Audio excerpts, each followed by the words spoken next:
Hello friends, welcome back to English with Asha ma'am. आज मैं आपके लिए एक मोटिवेशनल स्टोरी लेके आई हूँ।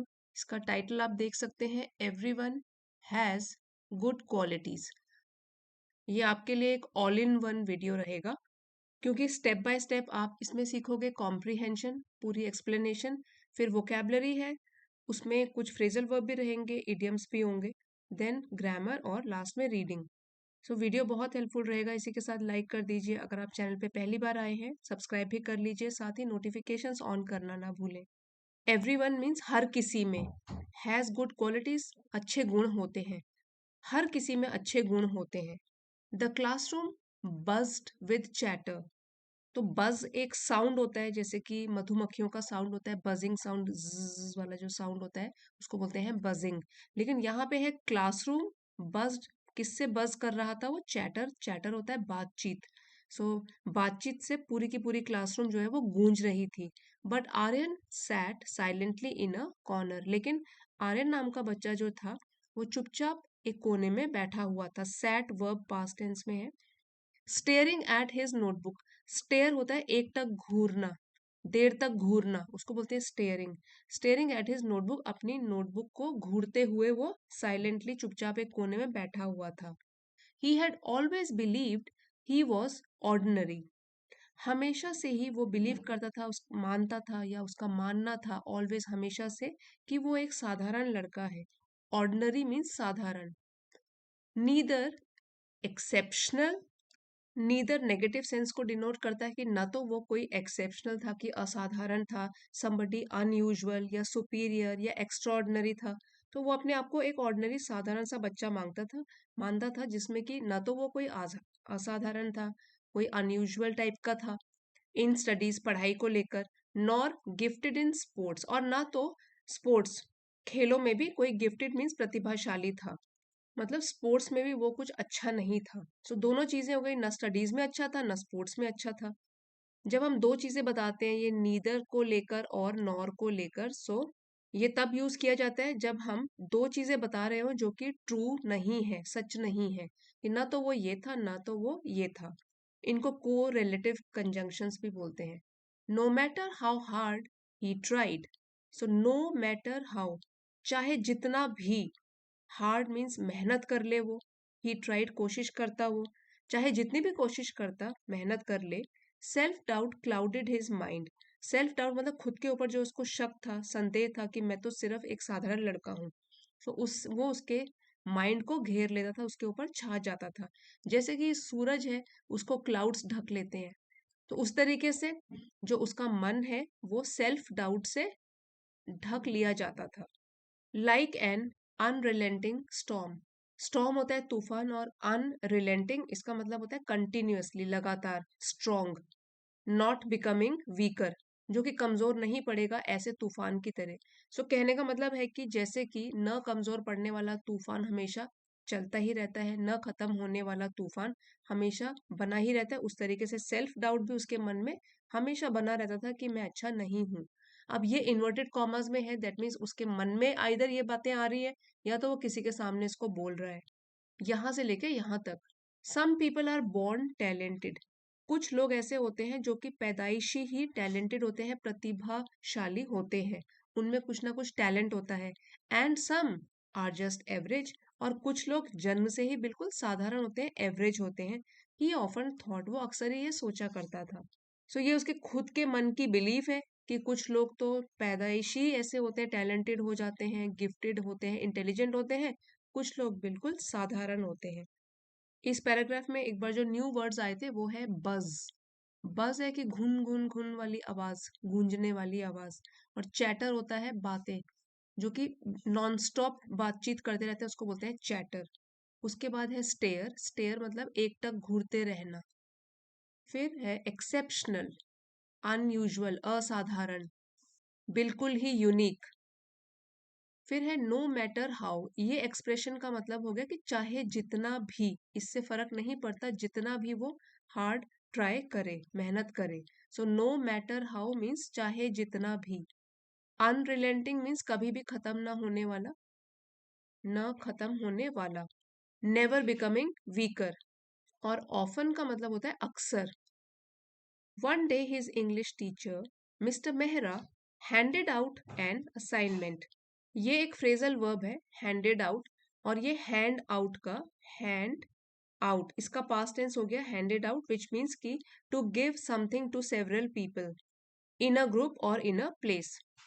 कुछ लोगों को चीजें देना, पकड़ाना, बांटना. सो एक दिन उनके इंग्लिश टीचर जो कि मिस्टर मेहरा थे, उन्होंने एक असाइनमेंट बांटा क्लास में. राइट अबाउट योर स्ट्रेंथ्स, और उन्होंने बोला कि इस असाइनमेंट में क्या था काम, कि उनको अपने अपने स्ट्रेंथ के बारे में, उनके जो प्लस पॉइंट थे उनके बारे में लिखना था. Write about your strengths. Aryan stared at the blank page. अब इस बार आर्यन ब्लैंक मतलब खाली पेज पर घूरता रहा, देर तक देखता रहा. Unable to think of a single good quality. Unable means not able to do something, असमर्थ हो जाना. सो अनेबल टू थिंक, सोचने में असमर्थ हो गया, of a single good quality, एक भी गुण उसको अपने में नजर नहीं आया तो वो लिख भी नहीं पाया. साइंग, साय का मतलब होता है आह भरना. सो आह भरते हुए ही रोट, उसने लिखा, आई हैव नन, कि मुझ में एक भी अच्छा गुण नहीं है. नन मीन्स एक भी नहीं है. The next day mister Mehra return Aryans paper with just one remark. अब अगले दिन मिस्टर मेहरा ने रिटर्न मतलब वापस किया आर्यन के पेपर को. उसमें एक रिमार्क लिखा, बस केवल एक रिमार्क या टिप्पणी लिखी हुई थी, और ये लिखी हुई थी वो, you think too little of yourself. आप अपने बारे में बहुत ही कम सोचते हो, या ऐसे बोल सकते हैं आप अपने आप को बहुत ही कम आंकते हो. टू लिटिल मीन बहुत ही कम आंकते हो. कम, सी मी आफ्टर क्लास, मेरे पास आओ क्लास के बाद. सो ये टीचर ने वो आर्यन के पेपर में लिखा था. क्यूरियस मीन्स जानने का इच्छुक, जिज्ञासु भी बोलते हैं कि उसको जानना था. क्यूरियस, क्यूरियस तो था वो, येट फिर भी. एप्रीहेंसिव, सो एप्रीहेंसिव मीन्स वरिड और afraid that something unpleasant may happen. चिंतित, या बोल सकते हैं कि कुछ खराब होने वाला है, ऐसा सोच रहा था. सो क्यूरियस येट एप्रीहेंसिव मीन्स जिज्ञासु तो था, जानने की इच्छा तो उसको थी, लेकिन फिर भी चिंतित भी था साथ साथ. आर्यन अप्रोच्ड हिम, अपने टीचर के पास गया. अप्रोच मतलब पास गया. Mister Mehra smiled and said, उसके टीचर ने मुस्कुराया और कहा, आर्यन, ये इन्वर्टेड कॉमर्स में है यहां से लेके यहां तक लास्ट पूरे पैराग्राफ में. Aryan, talent isn't just about being the best. जो टैलेंट होता है, किसी में भी कोई प्रतिभा होती है, वो सिर्फ इसके बारे में नहीं है कि कोई बच्चा सबसे बेस्ट है या किसी भी चीज में सबसे बेहतर होना, वो तो प्रतिभा नहीं कहलाती है. It's about recognising your own strength. लेकिन जो प्रतिभा है वो क्या होती है, रिकॉग्नाइजिंग, की आप पहचानो अपने खुद के जो प्लस पॉइंट है, आप में जो अच्छाइयां है, खुद की अच्छाइयां, उनको पहचानना होता है असली प्रतिभा. क्योंकि हर कोई तो बेस्ट हो नहीं सकता. सो अपने में हर एक के पास कुछ ना कुछ क्वालिटी होती है, उसको पहचानना, ये होता है talent. I have, I plus have, इसका कॉन्ट्रैक्टेड फॉर्म हो गया ये I have seen you analyse ideas deeply. मैंने तुमको नोटिस किया है कि तुम जो भी नए नए विचार होते हैं, कोई भी धारणाएं होती हैं, उसको आप बहुत ही गहराई से उसका विश्लेषण करते हो, सोचते समझते हो उसके बारे में. दैट्स अ स्किल, ये तो कौशल है तुम में एक. I want you to use that in the debate competition next month. मैं चाहता हूं कि ये वाली स्किल तुम यूज करो जो अगले महीने एक वाद विवाद की प्रतियोगिता होने वाली है. डिबेट मीन्स वाद विवाद प्रतियोगिता, जिसमें फॉर एंड अगेंस्ट के व्यूज रखे जाते हैं. सो क्योंकि उसके पास ये वाला कौशल है एनालाइज करने का आइडियाज को, तो उसके टीचर ये उसको एक ऑफर देते हैं. इस पैराग्राफ में जो डिफिकल्ट वर्ड्स आए थे वो तो एक ये फ्रेजल वर्ब था हैंडेड आउट, जो कि हैंड आउट का पास्ट टेंस हो गया, बांटना, डिस्ट्रीब्यूट करना. फिर है स्टेयर्ड, फिर से आया हुआ है घूरना, एकटक घूरते रहना. साय, ये रहा साय मीन्स आह भरना. टी डबल ओ आया है टू लिटिल, बहुत ही कम. क्यूरियस मीन्स जानने का इच्छुक, जिसको कुछ जानना होता है किसी के बारे में, जिज्ञासु. और एप्रीहेंसिव मीन्स चिंतित, वरिड, कि भविष्य में क्या होने वाला है या कुछ अनप्लेजेंट होने वाला है, नेगेटिव होने वाला है, उसको बोलते हैं एप्रीहेंसिव. अप्रोच पास जाना, अप्रोच्ड पास्ट टेंस में है ये. रिकॉग्नाइजिंग होता है पहचानना. एनालाइज, एनालाइज मीन्स विश्लेषण करना, to examine in detail in order to understand it, किसी भी चीज को समझने के लिए उसकी बिल्कुल डिटेल तक जाना। Aryan's first instinct instinct was to refuse. जो पहली प्रतिक्रिया थी आर्यन की साइड थे, वो थी कि वो रिफ्यूज कर दे, मना कर दे। सो इंस्टिंक्ट होता है कि नेचुरल टेंडेंसी टू बिहेव और react in a certain way. So हर कोई जो है अलग तरीके से रिएक्ट करता है, तो उसकी वो फर्स्ट इंस्टिंक्ट जो थी वो था कि मना कर दे अपने टीचर को। ही had never spoken in public, उसने तो पब्लिक के सामने कभी भी नहीं बोला था, और यहाँ तो उसको डिबेट कॉम्पिटिशन में पार्ट लेना था। लेट अलोन डिबेटेड, यहाँ पे आप सेंटेंस स्ट्रक्चर में ध्यान देना। लेट अलोन का मतलब होता है कि दूर की बात है। सो यहाँ बोला गया ही had never spoken in public let alone debated, means कि जब उसने पब्लिक में तो कभी बात करी ही नहीं थी, सो डिबेट तो बहुत दूर की बात है।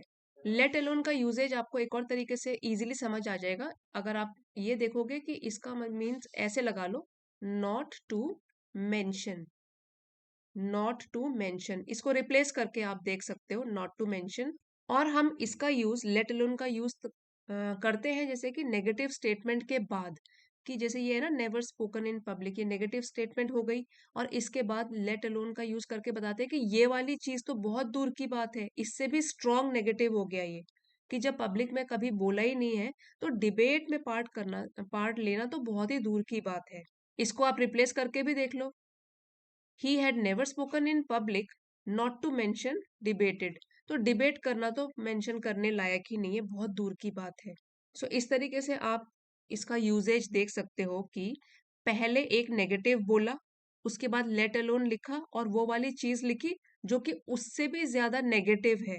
He had never spoken in public let alone debated, so debate करना तो वो तो बहुत दूर की बात थी। But something in mister Mehraj words ignited a tiny spark within him, लेकिन कुछ तो था मिस्टर मेहरा के शब्दों में जिसने की चिंगारी भड़काई, इग्नाइट किया, जलाया, एक टाइनी मीन्स छोटी सी, स्पार्क चिंगारी, कि उनके शब्दों ने एक उसके अंदर एक चिंगारी सी जलाई विद इन हिम, और वो थी होप की चिंगारी, आशा की। What if he is right, अगर ये सही कह रहे हैं तो क्या होगा। ही वंडर्ड, उन्होंने सोचा, आर्यन ने सोचा। विद हेजिटेशन, झिझक के साथ या संकोच के साथ, बट डिटर्मिन्ड, सो झिझक तो थी उसको, संकोच तो था, लेकिन वो सोच रहा है कि टीचर ने अगर मेरे बारे में ऐसा सोचा है तो दैट मीन्स वो डिटर्मिनेशन के साथ भी, दृढ़ संकल्प के साथ आर्यन स्टार्टेड प्रिपेयरिंग, आर्यन ने तैयारी करनी शुरू कर दी डिबेट कॉम्पिटिशन के लिए। With hesitation but determination, he recorded himself, उसने अपनी स्पीच को रिकॉर्ड करना शुरू किया। एनालाइज्ड हिज स्पीच, ये तो आपको पता ही है कि एनालाइज करना ये उसका प्लस पॉइंट है, तो जो स्पीच दे रहा है उसको फिर एनालाइज कर रहा है ध्यानपूर्वक, गहराई से सोच रहा है सही दी है नहीं दी है। एंड सॉट गाइडेंस, सीक का पास्ट टेंस हो गया, सॉट सेकंड फॉर्म में है, गाइडेंस मार्गदर्शन उसने मांगा फ्रॉम हिज टीचर, अपने टीचर से। ईच डे ही इम्प्रूव, और हर एक दिन वो इम्प्रूव और भी बेहतर बनता गया। A little at a time, थोड़ा थोड़ा करके, अ लिटिल थोड़ा थोड़ा करके, एट अ टाइम। इसमें कुछ न्यू वर्ड जो हमने सीखे वो था इंस्टिंक्ट, मीन्स फर्स्ट रिएक्शन जो हमारी तरफ से होता है, जो हमारी नेचुरल सी प्रतिक्रिया होती है। रिफ्यूज, मना करना। फिर है डिबेट, वाद विवाद, प्रतियोगिता। इग्नाइट, भड़काना, जलाना। स्पार्क होता है चिंगारी। हेजिटेशन मीन्स संकोच, शर्म। डिटर्मिनेशन, दृढ़ संकल्प, पक्का इरादा। उसके बाद एनालाइज हमने कर लिया था पहले, ये वाला, किसी चीज के ऊपर गहराई से सोचना। सॉट, सीक का पास्ट टेंस है, मांगना। The day of the competition arrived, अब वो दिन भी आया, प्रतियोगिता का दिन आया, arrived. As Aryan stood on the stage, जैसे ही आर्यन खड़ा हुआ स्टेज के ऊपर, स्टैंड का पास्ट टेंस है, stood. His heart beat thundered in his ears, उसकी जो दिल की धड़कन थी वो जोर जोर से उसके कानों में गूंजने लगी, एक थंडर की तरह गरजते हुए। फॉर अ मोमेंट, थोड़ी देर के लिए, फियर ग्रिप्ड हिम, डर ने उसको जकड़ लिया, ग्रिप कर लिया, जकड़ लिया। बट देन ही रिकॉल्ड, लेकिन फिर उसने रिकॉल मतलब याद किया, दोबारा से याद किया मिस्टर मेहराज वर्ड्स, अपने टीचर के वर्ड्स को। यू हैव स्ट्रेंथ, स्ट्रेंथ मतलब तुम में ताकत है, यूज देम, उसका इस्तेमाल करो। He took a deep breath and began speaking, तो उसने गहरी सांस भरी और बोलना शुरू किया। बिगैन, बिगिन का पास्ट टेंस है, बिगैन स्पीकिंग, बोलना शुरू किया। His voice once shaky, so उसकी जो आवाज थी जो कभी कांपती थी, वंस शेकी जो कभी कांपती थी, gained confidence with every sentence, उसने धीरे धीरे आत्मविश्वास से वो आवाज बढ़ती गई जैसे जैसे वो सेंटेंसेस बोलता गया। His voice once shaky, shaky मतलब कांपती हुई, गेन्ड कॉन्फिडेंस, वो विश्वास से भरती गई हर एक सेंटेंस बोलने के बाद। By the time he finished, अब जब तक उसने ये अपना वाद विवाद या डिबेट खत्म किया, the auditorium erupted in applause, पूरा ऑडिटोरियम जो है तालियों की गड़गड़ाहट से गूंज उठा। अपलॉज मतलब तालियां, एरप्टेड मीन्स फूट पड़ना, तो यहाँ पे एरप्टेड मीन्स गूंज उठा उससे, तालियों से। सो यहाँ पे है थंडर्ड मतलब गरजने लगी, ग्रिप जकड़ लेना किसी को, पास्ट टेंस में है, रिकॉल दोबारा से याद करना, शेकी मीन्स कांपना, कांपते हुए, अपलॉस तालियां, इरप्ट फूट पड़ना। इस कॉन्टेक्स्ट में है कि तालियों से गूंज उठा। टू हिज एस्टोनिशमेंट मीन्स आश्चर्य, वेरी ग्रेट सरप्राइज, सो उसे आश्चर्य हुआ, आर्यन वन, आर्यन वो कंपटीशन जीत गया, but more than the trophy, so more than trophy से ज्यादा, मोर देन THAN है उससे ज्यादा, he won something greater, self believe, उस दिन वो कुछ एक चीज ज्यादा भी सीखा, ग्रेटर मतलब ट्रॉफी से भी ज्यादा चीज जो उसने उस दिन सीखी वो था सेल्फ बिलीव, खुद के ऊपर विश्वास। दैट डे ही रियलाइज, उस दिन उसको एहसास हुआ that everyone has good qualities, हर किसी के पास कुछ ना कुछ अच्छे गुण तो होते ही हैं, good qualities, they just need to discover them, बस उनको ढूंढने की या पहचानने की जरूरत होती है। सबके ही पास कुछ ना कुछ गुड क्वालिटीज होती है, बस उन लोगों को उसे पहचानने की जरूरत होती है। फ्रॉम देन ऑन, उस दिन के बाद, he never let self doubt define him, उसने कभी भी सेल्फ डाउट को अपनी पहचान नहीं बनाने दिया, मतलब उसने खुद के ऊपर कभी भी शक नहीं किया उस दिन के बाद, क्योंकि उसने उसका रिजल्ट देख लिया। इंस्टेड इसके बजाय, he kept pushing his limits, ये एक फ्रेज है, पुशिंग वंस लिमिट्स, मीन्स अपने आप को ही चैलेंज करना, खुद को टेस्ट करना कि कितनी कैपेबिलिटी है हमारे में, कितना हम और मेहनत कर सकते हैं, कितना हम झेल सकते हैं। सो किसी भी चीज को अगर टेस्ट करना हो उसको बोलते हैं pushing one's limits, to test oneself to the maximum extent possible, proving to himself that he was capable of greatness, so अपने आप को वो चैलेंज करता गया ये प्रूव करने के लिए, दिखाने के लिए कि वो भी सफलता हासिल कर सकता है, ग्रेटनेस हासिल करने के लायक है, केपेबल है, सक्षम है। सो यहाँ पे डिफिकल्ट वर्ड था एस्टोनिशमेंट, मीन्स हैरानी, आश्चर्य, इंस्टेड होता है इसके बजाय, पुशिंग वंस लिमिट्स होता है खुद को चुनौती देना या टू चैलेंज वन सेल्फ, और केपेबल सक्षम होना। As he held the trophy, जैसे ही उसने वो ट्रॉफी पकड़ी, विनिंग ट्रॉफी पकड़ी, ही विस्पर्ड वो फुसफुसाया, धीरे से उसने बोला, इन्वर्टेड कॉमर्स में है जो वो खुद से बोला, आई वॉज नेवर ऑर्डिनरी, मैं कभी भी साधारण नहीं था, I just hadn't scene my own light, ये भी एक फ्रेज है, टू सी द लाइट, इसका मतलब होता है कि कोई चीज समझना जो आपको अभी तक पता नहीं थी, सो उसको समझ जाना, to understand something that you did not know before. और यहाँ पे नेगेटिव में बोला गया है, I just had not seen my own light, मैंने खुद अपने आप को समझा नहीं था कि मुझ में भी कितने गुण है, कितनी प्रतिभा है। सो बोल रहा है मैं तो कभी भी वैसे साधारण नहीं था, वो तो खुद मैंने अपने आप को कभी समझा नहीं। I just hadn't scene my own light, I had never understood my self, कि मेरे पास भी क्षमता है, कैपेबिलिटीज है। इसीलिए बोलते हैं कि एवरीवन हैज गुड क्वालिटीज, हर एक में कुछ ना कुछ गुण तो जरूर होते हैं, चाहे कोई कितना भी ऑर्डिनरी व्यक्ति हो, लेकिन फिर भी उसमें कुछ ना कुछ गुड क्वालिटीज जरूर होंगी। अब एक बार वर्ड मीनिंग्स रिवाइज कर लेते हैं, साथ में पार्ट ऑफ स्पीच और सिनोनिम्स और एंटोनिम्स भी करेंगे। बज, ये है लो कंटिन्यूअस साउंड, भन भनाने की आवाज, ठीक है, तो ये है नाउन की तरह भी यूज हो सकता है, वर्ब की तरह भी। सिनोनिम सिमिलर मीनिंग है, मर्मर, हम, मर्मर हम, और ऑपोजिट मीनिंग हो गए साइलेंस, स्टिलनेस। फिर है चैटर, ये भी नाउन या वर्ब दोनों तरीके से यूज किया जा सकता है, कॉन्टेक्स्ट में समझना है इसको। कंटिन्यूअस इनफॉर्मल टॉक, बकबक या गपशप, सो इसके सिनोनिम्स हो गए बैबल या टॉक, और ऑपोजिट मीनिंग है silence, quite. Next is ordinary, ordinary है साधारण, नॉट स्पेशल और डिफरेंट। एडजेक्टिव है कॉमन, एवरेज। ये हो गए सिनोनिम्स। एंटोनिम्स है ऑर्डिनरी का extraordinary, unique. Next is exceptional, असाधारण। एडजेक्टिव है अनयूजुअली गुड, बिल्कुल यूनिक। Outstanding, remarkable. ऑपोजिट हो गया ऑर्डिनरी या अनरिमार्केबल। सेल्फ डाउट, आत्मसंदेह, खुद के ऊपर शक, lack of confidence in oneself, noun है। इनसिक्योरिटी या अनसर्टेनिटी, और ऑपोजिट हो गया कॉन्फिडेंस, अश्योरेंस। अनरिलेंटिंग, कठोर या कभी न झुकने वाला। एडजेक्टिव है ये, never giving up, persistent. Same meaning हो गए similar synonyms, relentless, determined. Opposite हो गए यील्डिंग या फ्लेक्सिबल। क्यूरियस, जिज्ञासु, जानने की इच्छा रखने वाला। एडजेक्टिव है ईगर टू नो और लर्न समथिंग। सिमिलर मीनिंग हो गए inquisitive, interested.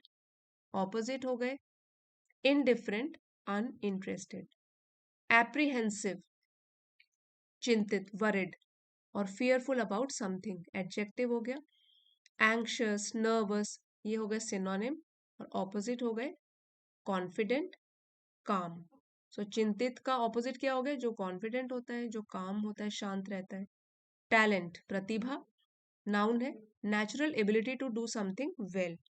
Synonyms any skill, any ability to do something. Opposite हो गया इनएबिलिटी, वीकनेस। इंस्टिंक्ट, नाउन है, सहज ज्ञान, natural feeling that guides our behaviour.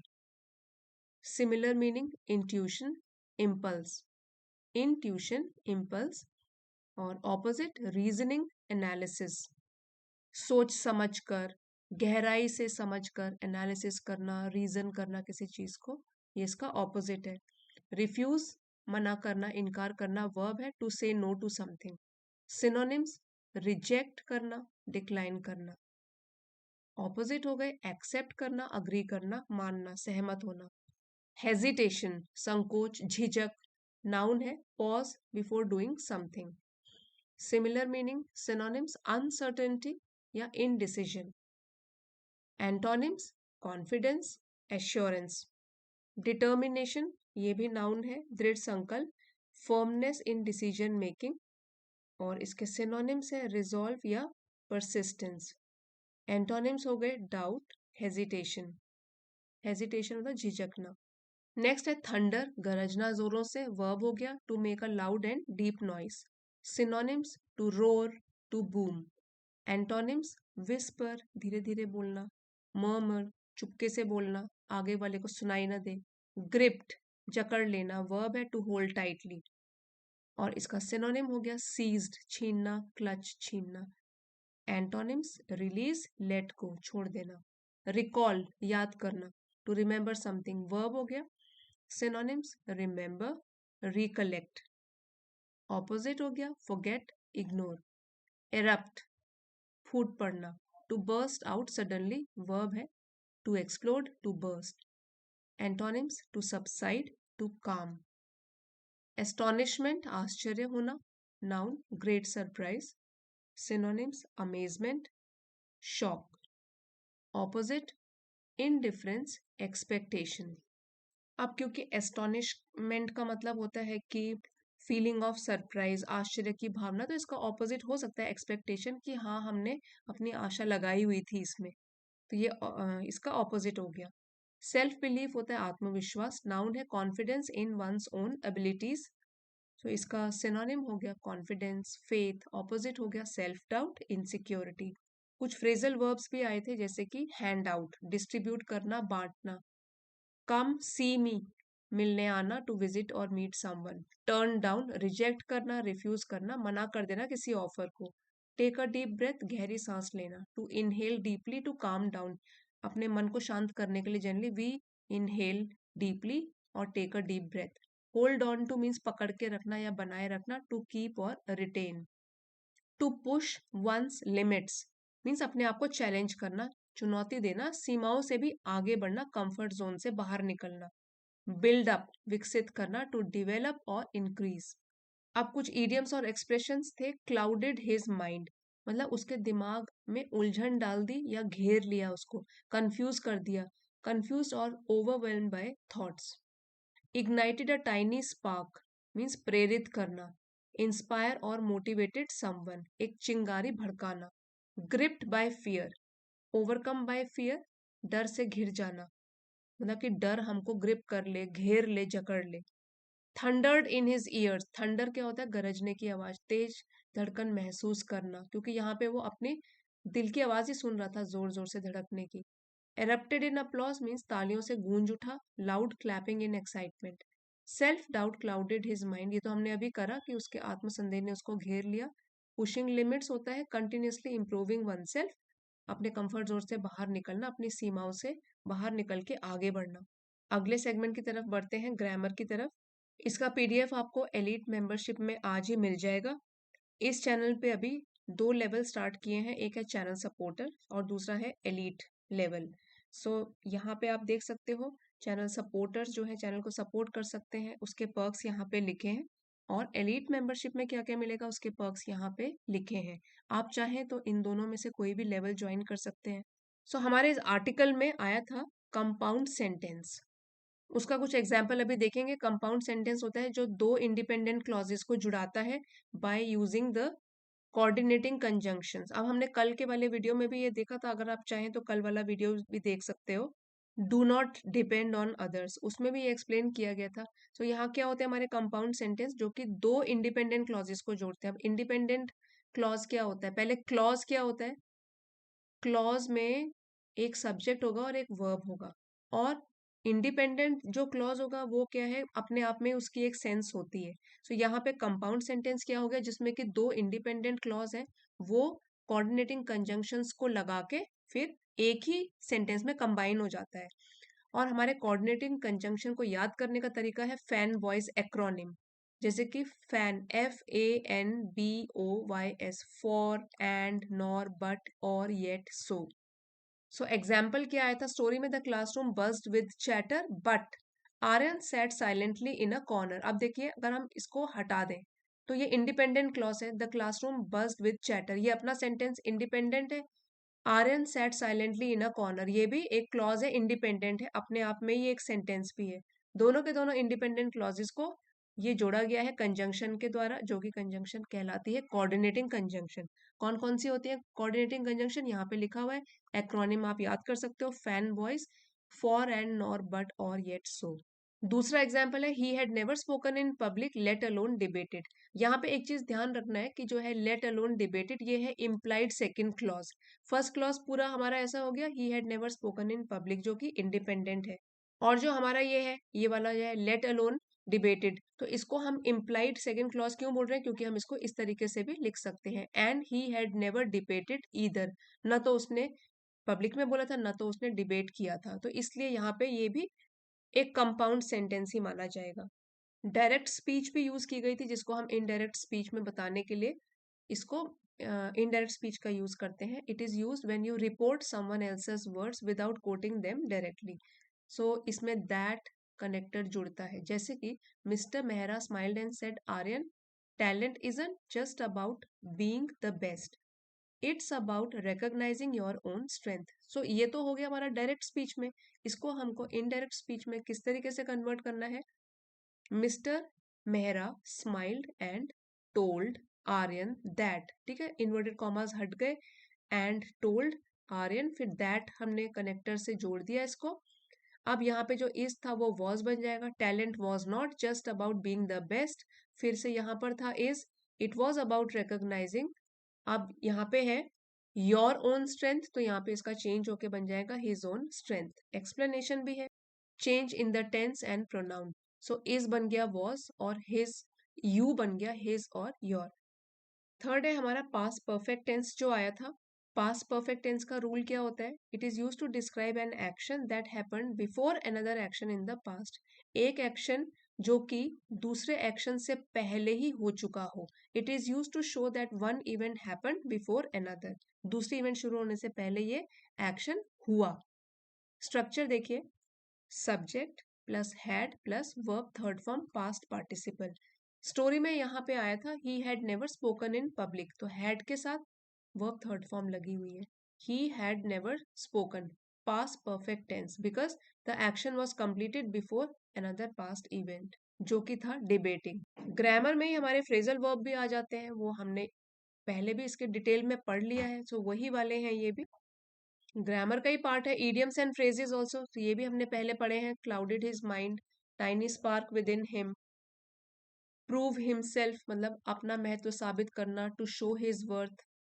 He kept pushing his limits. He wanted to prove himself that he was capable. दिखाना चाहता था कि वो भी सक्षम है ये सब हासिल करने में. अब हमारा पास्ट कंटिन्यूअस टेंस भी आया था. इसका मतलब होता है ongoing in the past, some action that was ongoing in the past when another action happened. Structure है इसका was वर सब्जेक्ट, फिर was या वर आएगा वर्ब फर्स्ट फॉर्म में ing. Example, the classroom was buzzing with chatter but Aryan was sitting silently. So was है क्योंकि classroom जो है वो सिंगुलर सब्जेक्ट है इसलिए was आया, वर्ब फर्स्ट फॉर्म में ing लगा हुआ है. आर्यन भी सिंगुलर सब्जेक्ट है, was आया है और वर्ब फर्स्ट फॉर्म में ing लगा हुआ है. सो was buzzing कंटिन्यूअस एक्शन हो रहा है, was sitting continuous action of the past. Subject verb agreement हमारे टाइटल में ही है, everyone has good qualities. Subject यहाँ पे है एवरीवन जो कि सिंगुलर होता है और वो भी इंडेफिनिट प्रोनाउन. सो इसीलिए जब सिंगुलर सब्जेक्ट है तो वर्ब भी हो गया सिंगुलर हैज. जो इंडेफिनिट प्रोनाउंस होते हैं जैसे कि everyone, someone, no one, nobody, always take singular verbs. एक बार आप यहाँ पे इंडेफिनिट प्रोनाउंस देख लीजिए क्या होते हैं. वो वाले प्रोनाउन होते हैं जो कि do not refer to any specific person, thing और अमाउंट, क्योंकि ये किसी एग्जैक्ट सब्जेक्ट के बारे में नहीं बता रहे होते हैं. सो यहाँ पे कुछ लिस्ट दी हुई है, कुछ सिंगुलर इंडेफिनिट प्रोनाउन कौन कौन से होते हैं. Everyone, someone, anyone, anybody, nobody, each, everybody, nothing या समथिंग. और प्लूरल इंडेफिनिट प्रोनाउंस होते हैं बोथ, फ्यू, मेनी. तो कोई स्पेसिफिक चीज नहीं बता रहे हैं ये. सेवरल, अदर्स, फ्यू या ऑल. दूसरा सेंटेंस है सब्जेक्ट वर्ब अग्रीमेंट का. Challenges are inevitable but overcoming them builds resilience. Challenges हमारा जो सब्जेक्ट है प्लूरल है ये, इसीलिए हमने यहाँ पे आर का यूज किया है, वो भी प्लूरल है वर्ब. सब्जेक्ट जो है challenges plural, so verb is also plural क्योंकि रूल होता है plural subject takes plural verb. अब हम पूरा आर्टिकल एक बार रीड करेंगे. इसमें आप ध्यान दे सकते हो अपनी प्रोनाउंसिएशन जिससे आपकी रीडिंग स्किल्स एनहेंस होंगी. तो आइए शुरू करते हैं. Everyone has good qualities. The classroom buzzed with chatter, but Aryan sat silently in a corner, staring at his notebook. He had always believed he was ordinary, neither exceptional in studies nor gifted in sports. No matter how hard he tried, self doubt clouded his mind like an unrelenting storm. Some people are born talented, and some are just average, he often thought. One day, his English teacher, Mr. Mehra, handed out an assignment. Write about your strengths. Aryan stared at the blank page, unable to think of a single good quality. Sighing, he wrote, I have none. The next day, Mr. Mehra returned Aryan's paper with just one remark. You think too little of yourself. Come, see me after class. Curious yet apprehensive, Aryan approached him. Mr. Mehra smiled and said, Aryan, talent isn't just about being the best, it's about recognizing your own strengths. I've seen you analyze ideas deeply. That's a skill. I want you to use that in the debate competition next month. Aryan's first instinct was to refuse. He had never spoken in public, let alone debated. But something in Mr. Mehra's words ignited a tiny spark within him. What if he's right? He wondered. With hesitation but determination, Aryan started preparing. He recorded himself, analyzed his speech, and sought guidance from his teacher. Each day he improved, a little at a time. The day of the competition arrived. As Aryan stood on the stage, his heartbeat thundered in his ears. For a moment, fear gripped him. But then he recalled Mr. Mehra's words. You have strengths, use them. He took a deep breath and began speaking. His voice, once shaky, gained confidence with every sentence. By the time he finished, the auditorium erupted in applause. To his astonishment, Aryan won. But more than the trophy, he won something greater: self belief. That day, he realized that everyone has good qualities. They just need to discover them. From then on, he never let self doubt define him. Instead, he kept pushing his limits, proving to himself that he was capable of greatness. As he held the trophy, he whispered, I was never ordinary. I just hadn't seen my own light. So friends, ये थी हमारी आज की story, motivational story. अगर आपको पसंद आई है, please don't forget to like, share and subscribe. Thank you for watching. मिलते हैं अगले वीडियो में.